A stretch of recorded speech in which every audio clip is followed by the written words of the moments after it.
رضا سمو بہت مشہور یوٹیوبر ہیں۔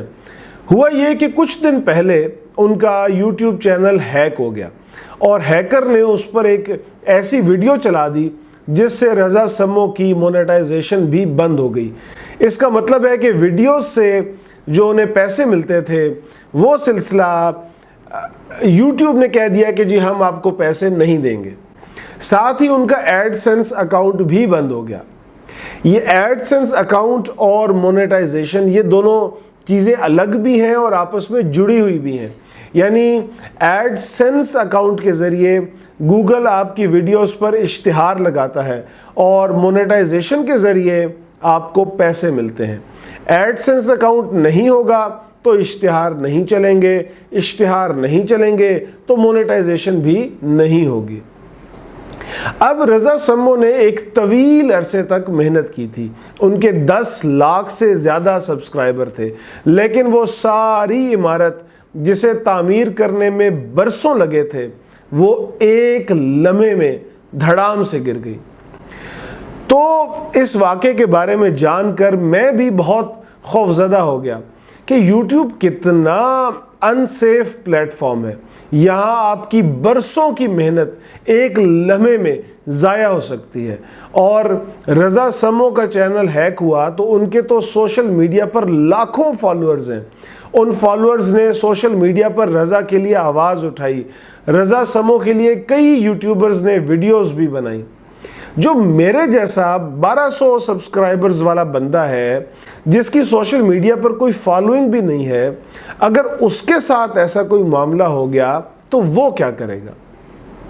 خیر جناب، رضا سمو، ان کے دوستوں اور یوٹیوب کی جو کمیونٹی ہے اس سب نے مل کر کوششیں کی اور ان کوششوں سے ان کا اکاؤنٹ بھی ریکور ہو گیا اور اس پر مونیٹائزیشن بھی بحال ہو گئی۔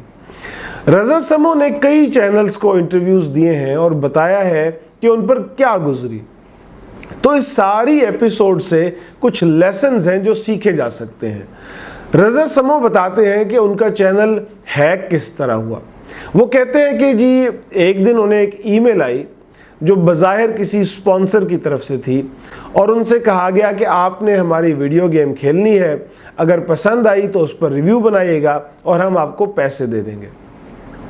اب وہ گیم انسٹال کرنے کے لیے انہوں نے جو فائل بھیجی وہ رضا سمو نے انسٹال کر لی اور اس کے ذریعے ہیکر نے ان کا کروم کا گوگل کروم جو ہوتا ہے اس کا سارا سیشن ہی کاپی کر لیا۔ یہ بڑی ٹیکنیکل سی بات ہے، لیکن میں نے جو اس بارے میں جانا اور مجھے جو سمجھ آئی وہ یہ کہ وہ جو ہیکر تھا اس نے رضا سمو کے کمپیوٹر کا کنٹرول حاصل کر لیا۔ یعنی ایسا نہیں ہوا کہ رضا سمو کا اکاؤنٹ اس نے اپنے کمپیوٹر سے لاگ ان کیا ہو، بلکہ وہ ہیکر کہیں دور بیٹھ کر رضا سمو کا ہی کمپیوٹر استعمال کر رہا تھا اور گوگل کو پتہ ہی نہیں چلا کہ کسی اور کمپیوٹر سے لاگ ان ہوا ہے۔ اور یہی بات آگے چل کر بڑا مسئلہ بھی بنی، کیونکہ یوٹیوب والوں کو جب بتایا جاتا تھا کہ جی ہمارا اکاؤنٹ ہیک ہو گیا ہے تو وہ کہتے تھے کہ یہ اکاؤنٹ کہیں اور سے تو لاگ ان ہوا ہی نہیں ہے، اس پر جو ویڈیو چلائی گئی ہے وہ اسی آئی پی سے چلائی گئی ہے جس آئی پی سے رضا سمو کا کمپیوٹر منسلک تھا۔ اب یوٹیوبرز ایک تو گوگل کروم کی سیفٹی پر سوال اٹھا رہے ہیں اور ساتھ ہی یہ بھی کہہ رہے ہیں کہ ونڈوز بیسڈ سسٹم کو ہیک کرنا زیادہ آسان ہوتا ہے۔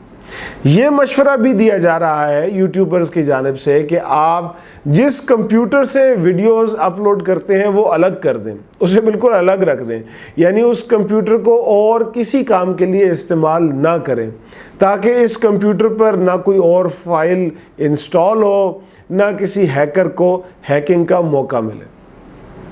دوسری بات یہ کہی جا رہی ہے کہ جب کوئی ایسا مسئلہ ہو تو کھپ ڈالنے کے لیے، رولا ڈالنے کے لیے ٹویٹر کا استعمال کریں اور اس پر یوٹیوب کا جو ٹویٹر اکاؤنٹ ہو اس کو ٹیگ کریں۔ وہ کہتے ہیں کہ جی ٹویٹر پر رولا ڈالنے سے بات زیادہ سنی جاتی ہے اور پھر جو آپ کے فالوورز ہوتے ہیں ٹویٹر پر وہ بھی متعلقہ پلیٹ فارم کو ٹیگ کر کے ری ٹویٹ وغیرہ کرتے ہیں تو پریشر بڑھتا ہے۔ پانچویں بات یا لیسن کہہ لیں وہ یہ ہے کہ انکم کے لیے صرف یوٹیوب پر انحصار کرنا یہ بہت بڑا رسک ہے، کیونکہ یوٹیوب کسی بھی وقت آپ کا ایڈ سینس اکاؤنٹ بند کر سکتا ہے جس کے ذریعے آپ کی کمائی ہوتی ہے، یا کسی وجہ سے کسی بھی وقت آپ کی مونیٹائزیشن بند ہو سکتی ہے۔ تو یوٹیوب کے ساتھ ساتھ اپنی انکم کا کوئی آلٹرنیٹو سورس ضرور رکھا جائے۔ باقی یار یہ رضا سمو والی ایپیسوڈ کے بعد بہت ڈر لگا ہوا ہے، اور حیرت بھی ہوتی ہے کہ یوٹیوب اور گوگل جیسے بڑے ٹیکنیکل جائنٹس اپنا پلیٹ فارم محفوظ نہیں بنا سکے۔